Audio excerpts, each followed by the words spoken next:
नमस्कार, मैं हूं प्रत्युष शर्मा और आप देख रहे हैं CTV7 न्यूज़ की खबरें। शुरू करते हैं प्रादेशिक खबर से। आज प्रधानमंत्री नरेंद्र मोदी ने बिलासपुर के श्रीधर से परीक्षा पर चर्चा की है। श्रीधर ने सवाल किया कि परीक्षा से संबंधित तनाव से वो कैसे बच सकते हैं और अगर नंबर कम आए तो उसके बाद उन्हें क्या करना चाहिए। प्रधानमंत्री ने इसका सही जवाब भी दिया है, क्योंकि टेंशन लेने से ऐसा हो नहीं सकता कि परिणाम पर इसका कोई असर पड़े। वहीं उन्होंने दूसरे छात्रों के भी सवालों का जवाब दिया है। बाद में जब CTV7 ने छात्रों से चर्चा की तो उनका कहना था कि ये एक सार्थक चर्चा थी, क्योंकि इससे जो दूसरे बच्चे सवाल कर रहे थे उससे भी उन्हें अपने सवालों का जवाब मिल रहा था। जैसे कि हम जानते हैं कि प्रधानमंत्री एक बहुत ही अच्छे और बहुत सम्मानीय व्यक्ति हैं और उनके द्वारा दी गई जानकारी जो भी है वो हर छात्राओं के लिए बहुत ही कामदायक है, बहुत ज़रूरी है। जिस प्रकार से राज्यों से अलग अलग प्रकार के जिस प्रकार के लोगों को समस्याएं या बच्चों को समस्याएं हैं, वैसी सेम समस्याएं हमें भी होती हैं।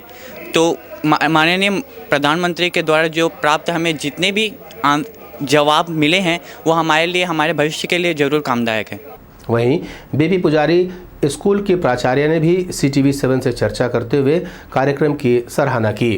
श्री नरेंद्र मोदी जी का कार्यक्रम परीक्षा पे चर्चा देखा, बच्चों को भी बहुत आनंद आया। उनकी समस्याओं का समाधान वहाँ पर हुआ, जो कि उन्होंने बहुत ही सहज और सरल तरीके से बताया। बच्चों को किस तरह से मोटिवेट करना है, उनको किस तरह से किसी चीज़ को रोकना नहीं है, फ्रेंडली बिहेवियर रखना है, उसके बारे में जो उन्होंने चर्चा की वो बहुत ही सारगर्भित थी। और मैं समझती हूँ कि बच्चों ने इसको बहुत अच्छे से आत्मसात किया होगा और उनको बहुत अच्छा लगा।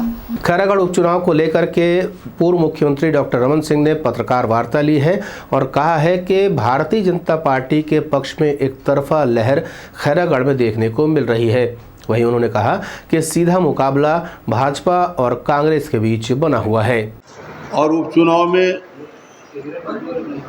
भारतीय जनता पार्टी की सक्रियता और लगातार कार्यकर्ताओं के सम्मेलन और व्यापक जनसंपर्क के बाद जो वातावरण खैरागढ़ में दिख रहा है, भारतीय जनता पार्टी के पक्ष में खैरागढ़ उपचुनाव का वातावरण पूरी तरीके से एक तरफा समर्थन भारतीय जनता पार्टी के प्रत्याशी हमारे जो लगातार उस क्षेत्र में सक्रिय रहे कोमल जंघेल जी के पक्ष में वातावरण का निर्माण हो चुका है। और कांग्रेस के कार्यकर्ता अपने मुख्यमंत्री से प्रश्न कर रहे हैं कि हम किन मुद्दों को लेकर जाएंगे। 3.5 साल बीतने के बाद भी खैरागढ़ में एक भी उपलब्धि, एक भी काम विकास के न खैरागढ़ में, न छुई खदान में, न गंडई क्षेत्र में, न सालेवाड़ा क्षेत्र। इस पर पलटवार करते हुए प्रदेश के मुखिया भूपेश बघेल का कहना है कि भारतीय जनता पार्टी खैरागढ़ जिले बनाने को लेकर जो सवाल खड़ा कर रही है वो पूरी तरीके से गलत है। वो लगातार 15 साल तक शासन में थे, अगर वो चाहते तो खैरागढ़ को जिला बना सकते थे। ये तो 2100 रुपये बोल के नहीं दे पाए और कहते थे भाजपा के लोग जो हम 2100 रुपये क्विंटल में धान खरीद नहीं पाए, 2500 रुपये कहाँ खरीदे। आज 3 साल भी दिया और 60 लाख मीट्रिक टन धान नहीं खरीद पा रहे थे। आज हम 98 लाख मीट्रिक टन धान खरीदेगा। और जिस जगह में वो अपने मातृभूमि कहते हैं उसके लिए उन्होंने कुछ किया नहीं खैरागढ़ के लिए। आज लगातार हम लोग जिला बना रहे हैं, उन्होंने भी जिला बनाया, लेकिन खैरागढ़ को क्यों छोड़कर रखे थे?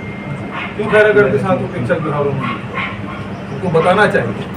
वहीं महंगाई को लेकर के भी भूपेश बघेल ने मीडिया से चर्चा करते हुए केंद्र सरकार को आड़े हाथों लिया। उनका कहना था कि अब 5 राज्यों के चुनाव निपट गए हैं और भारतीय जनता पार्टी एक मुनाफाखोर पार्टी है, इसलिए जब ये सारे चुनाव निपट गए हैं तब वो कीमतों में वृद्धि कर रही है। ये तो 5 राज्य के चुनाव को देख रहे थे। 5 राज्य चुनाव पहले 5 रुपये पेट्रोल में, 2 रुपये डीजल में कमी की थी।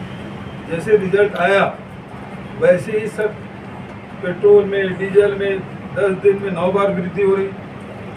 अब LPG की बढ़ गया, कमर्शियल का भी बढ़ गया, CNG का भी बढ़ गया। तो लगातार इससे जो वृद्धि हो रही है, इसे आम जनता के ही पर ही बोझ आना है। आप किसी पर टैक्स किसी पर लगाइए, लेकिन अंत में उसका खामियाजा आम जनता भी जो भोगता है, उसी पर उस भार पड़ता है, उसी को सहन करना पड़ता है। तो ये सरकार जो है वो उनको मालूम है कि हम रेट कितना बढ़ाएं, उसे कुछ फर्क नहीं पड़ता। हम तो चुनाव समय ध्रुवीकरण कर देंगे, हिंदू मुस्लिम, हिंदू क्रिश्चियन, हिंदू सिख करके वोट ले लेंगे। वहीं कांग्रेस के संचार विभाग के अध्यक्ष सुशील आनंद शुक्ला का कहना है कि 1 अप्रैल से आम लोगों को अब और अधिक जुल्म सहना पड़ेगा। उनका कहना है कि न सिर्फ दवा बल्कि होम लोन और दूसरी ज़रूरी चीज़ों में भी कीमतों में बेतहाशा वृद्धि हो रही है, जिसकी भरपाई सिर्फ और सिर्फ आम जनता द्वारा की जाएगी। आज से आम आदमी का जीना और ज़्यादा मुहाल हो जाएगा। केंद्र सरकार की मुनाफाखोरी वाली नीति के कारण आज से महंगाई बेतहाशा बढ़ने वाली है। आज से महत्वपूर्ण जो दवाइयाँ हैं, जो आदमी की जीवन रक्षक दवाइयाँ जिसे बोली जा सकती हैं, जो प्रतिदिन यूज की जाती हैं, खांसी की दवाई, बुखार की दवाई, पैरासीटामॉल, तमाम तरीके की दवाइयों की कीमत आज बढ़ने वाली है। आज से आम आदमी के घर के होम लोन में जो सब्सिडी मिलने वाली थी वह समाप्त हो जाएगी। आज से आम आदमी के PF के खाते पर केंद्र सरकार टैक्स लेना चालू करेगी। आज से घर खरीदना महंगा हो जाएगा। बुजुर्गों के लिए जो स्पेशल FD पूर्ववर्ती कांग्रेस की सरकार ने चालू किया था, वह उस FD पे सब्सिडी मिलना आज से बंद हो जाएगा। तो कहीं न कहीं नरेंद्र मोदी की सरकार ने आज से आम आदमी का जीना फिर से मुहाल करना शुरू कर दिया है। इधर संविदा कर्मचारियों के समर्थन में उतर आई है आम आदमी पार्टी। विद्युत विभाग के ये संविदा कर्मचारी हैं जो लगातार धरना प्रदर्शन कर रहे हैं। आम आदमी के पार्टी के जो कार्यकर्ता हैं वो आज डंगनिया स्थित विद्युत विभाग का घेराव करने पहुंचे। यहां पर उन्होंने जमकर कंपनी के विरुद्ध नारेबाजी की है। उनका कहना है कि जब काम करते समय दुर्घटना हो रही है, ऐसे कर्मचारियों को मुआवजा तक नहीं मिल रहा है। उन्होंने कंपनी के खिलाफ जोरदार प्रदर्शन किया है। बाद में मीडिया से चर्चा करते हुए उन्होंने कहा है कि वो छत्तीसगढ़ में विद्युत कर्मचारी जो कि संविदा पर काम कर रहे हैं उनका समर्थन करते हैं, उनकी मांगों का समर्थन करते हैं और वो सरकार के सामने भी इन्हें नियमित करने का दबाव बनाएंगे। कर्मचारी है जो संविदा कर्मी है, पिछले 20 दिन तक लगातार आज धरने पे बैठे हैं और इनकी मांगों को लेकर के उन्होंने एक ही मांग की है कि हमारी जो सैलरी, उनकी सैलरी मात्र 25,000 है और विद्युत विभाग के लाइनमैन की सैलरी 90,000 रुपये होती है। एक काम वो ज़्यादा कर रहे हैं ना, जो 25,000 रुपये की सैलरी लेने वाला कर्मचारी ज़्यादा काम कर रहा है, ना कि 90,000 रुपये का। उनकी मांगे ये है कि हमें संविदा कर्मियों को पक्की करें, हमें रेगुलर करें और रेगुलर करने के बाद में उनकी दूसरी और एक मांग है, 126 कर्मचारी उनकी मौत हो चुकी है, जिसमें अभी हमारे जो CSB से जो साहब आए थे और वो तहसीलदार साहब आए थे, हमने उनको वही चीज़ बोला है कि 126 कर्मचारियों की जब मौत हुई है, कोई भी व्यक्ति न CSB की तरफ से उनकी मौत के बाद में उनके परिवार से कोई सांत्वना गया है, न उनको कोई मुआवजा मिला है। ये बड़ी शर्म की बात है, बड़े दुर्भाग्य की बात है। इसमें सरकारी कर्मचारी भी लिप्त है, उसके बाद सरकार सबसे बड़ी लिप्त है, क्योंकि सरकार ने जब आने से पहले उन संविदा कर्मियों से वादा किया था कि जब हम सरकार बनाएंगे तो आपको संविदा कर्मियों को पक्का करेंगे। आज पिछले 3.5 साल हो गया, 3.5 साल में किसी भी संविदा कर्मियों को उन्होंने पक्का नहीं किया, रेगुलर नहीं किया। IPL के सट्टे का दौर तेजी से चल रहा है। राजधानी रायपुर के विभिन्न थानों में एक साथ कार्यवाही करके कई सटोरियों को गिरफ्तार किया है। लगभग 1 दर्जन से अधिक ऐसे सटोरियों को गिरफ्तार किया गया है और 45,100 रुपये इनसे बरामद किए गए हैं। इनसे 69 मोबाइल और 7 लैपटॉप भी बरामद किए गए हैं। साथ ही साथ 5 LED टीवी भी इनसे मिली है। पुलिस इस पर कार्यवाही कर रही है और जो ऑनलाइन सट्टा खिला रहे हैं उनके खिलाफ भी जमकर अभियान चलाकर गिरफ्तारी करने की बात पुलिस अधिकारियों द्वारा की जा रही है। उन्होंने मीडिया से चर्चा करते हुए तमाम कार्यवाहियों की विस्तार से जानकारी दी। तो विस्तृत विवरण है कि कल दिनांक 31 मार्च को एंटी क्राइम और साइबर यूनिट रायपुर टीम और थाना तेलीबांधा की टीम संयुक्त जो कार्रवाई करते हुए तेलीबांधा थाना क्षेत्र में एक मकान है जहां पर की सूचना मिली थी कि IPL क्रिकेट के दौरान जो ऑनलाइन सट्टा खेला जा रहा है उसमें कार्रवाई करते हुए 7 सटोरियों को तेलीबांधा में रंगे हाथों पकड़ा गया था, जिनसे machine, laptop, mobile phone, line connect करने वाली मशीन इत्यादि बरामद किए गए हैं, जिनके नाम हैं आरोपी गिरधर खटवानी, हीरा अडवाणी, पारस मानिकपुरी, मोहित शिवहरे, ताराचंद नागदेव, आशीष शिवहरे और भारत तुलवानी, इन्होंने अपने नाम बताए हैं, जो कि अवंती विहार क्षेत्र के रहने वाले हैं। इनके कब्जे से तेलीबांधा के प्रकरण में 39 नग मोबाइल फ़ोन मिले हैं, 6 नग लैपटॉप, 4 नग LED टीवी, 4 नग कीबोर्ड, 1 नग प्रिंटर, 1 नग कैलकुलेटर, 1 नग लाइन लेने वाली मशीन और नगद लगभग जो तेलीबांधा का प्रकरण है 10,100 रुपये और करोड़ों रुपए की सट्टा पट्टी इसमें जब्त हुई है, जिसमें कि थाना तेलीबांधा में अपराध कायम किया गया है और इसमें जुएट के तहत अपराध कायम करते हुए प्रतिबंधात्मक धाराओं में भी कार्रवाई की जा रही है। सदगुरु के ईशा फाउंडेशन की ओर से सेव द सॉइल यानी मृदा संरक्षण की दिशा में वृहद कार्यक्रम चलाया जा रहा है।